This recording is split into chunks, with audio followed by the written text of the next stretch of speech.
So it's time now for Culture. We're going to be talking to our art critic, Sean Rose, in just a few minutes' time. But first, Alita Andre. She sells her paintings for thousands of euros, and she is, how old? She is just 5 years old. As the daughter of two artists, she started painting even before she could walk. So when art skeptics say even a 5-year-old could do that, well, it turns out they're onto something, as Shirley Sitbon explains.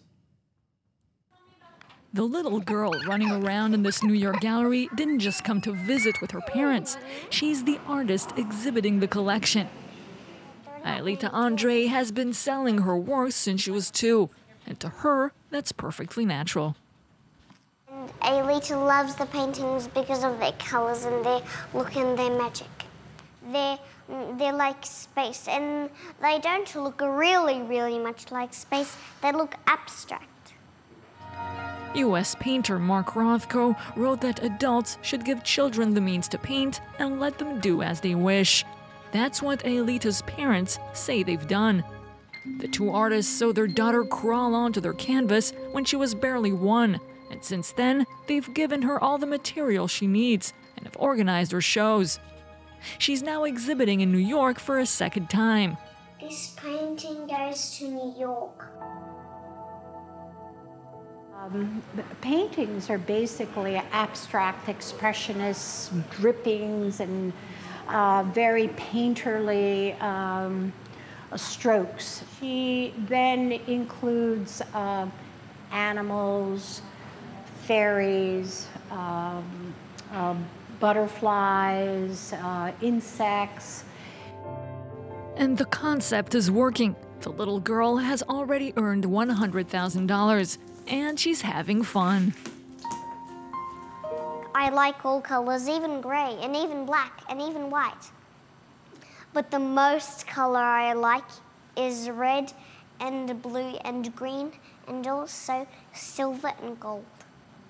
People have congratulated her so much that Alita has taken her work very seriously. She even complained to her parents when they visited the Metropolitan Museum, wondering why her paintings weren't exhibited next to Warhol, Picasso, and Pollock. Fabulous stuff. Well, what do you think? I'll tell you what our art critic Sean Rose thinks. Alita Andre, is she an artist, do you think? No, she's not. It's just No, why setup. not? No, well, I mean, the parents chose the stuff, and I mean, to have art, you have to have intent. And I don't think a child of 3, how old is she? 5, I think. 5. I mean, she has got no, free will, no, just, I don't think it's art. OK, maybe one day. We'll wait and see.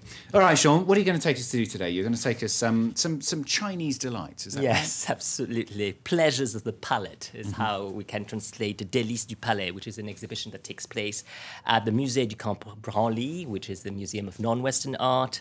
So it's an exhibition on culinary art in the Middle Kingdom.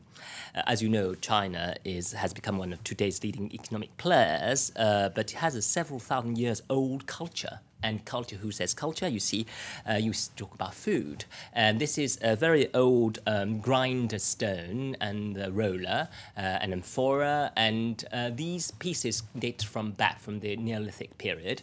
But generally, China has started with a flourishing bronze culture, and these are these jars and vases of the Shang period. Shang is 16th century BC, and Chu period, 9th century BC. These are beautiful vases, and actually the Shangs were really quite, they're heavy drinkers. They love to have their stuff, in big pints and vases. And this is a grill for a kind of barbecue. This is another personal oven in earthenware. So you see all sorts of things.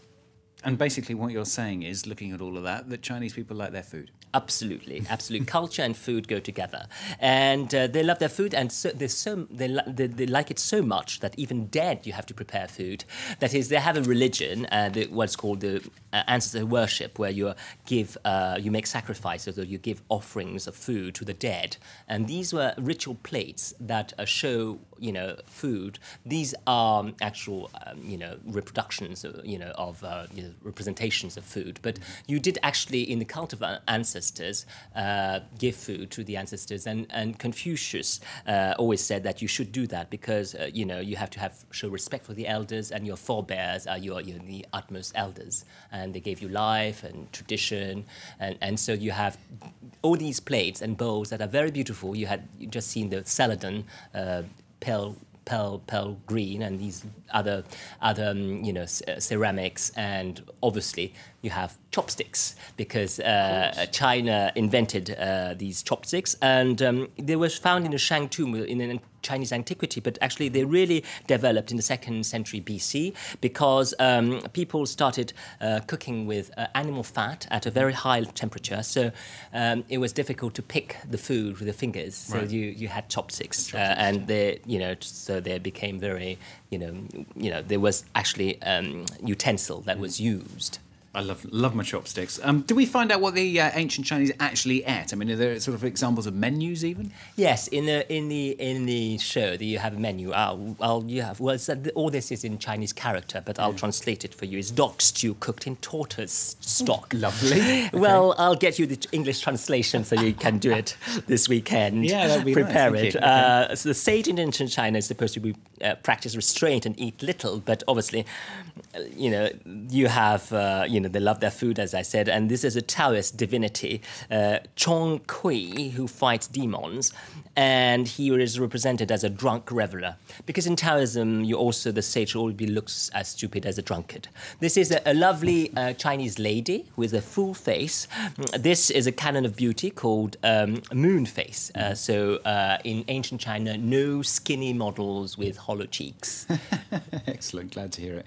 And you can't talk about Chinese culture without mentioning tea as well. Tea, of course. They had the monopoly of tea, and they invented it according to the legend. Shen Nong, the emperor, very old, and it's a legendary emperor really, 3,000 years BC, loved drinking boiled water, and one day he sat under a wild tea bush, and a dead leaf fell into his cup. It turned his beverage brown. He loved the drink so much. He found it so refreshing. He ordered the tea, that partly tree be cultivated in order to make tea. So that's another last piece, which is beautiful piece in low relief, picturing a lady preparing tea. She uses tongs to stir the charcoal, and you see also a beautiful, elegant ewer on the stove in the back. Fantastic stuff, and probably proper tea, not like me as an Englishman sticking PG, my milk in it as well. Probably doesn't help with it. Sean, thank you very much. Sean Rosa, art critic, here every Monday, of course, here on France 24. Stay with us. Jeannie has the latest news headlines for you after the break.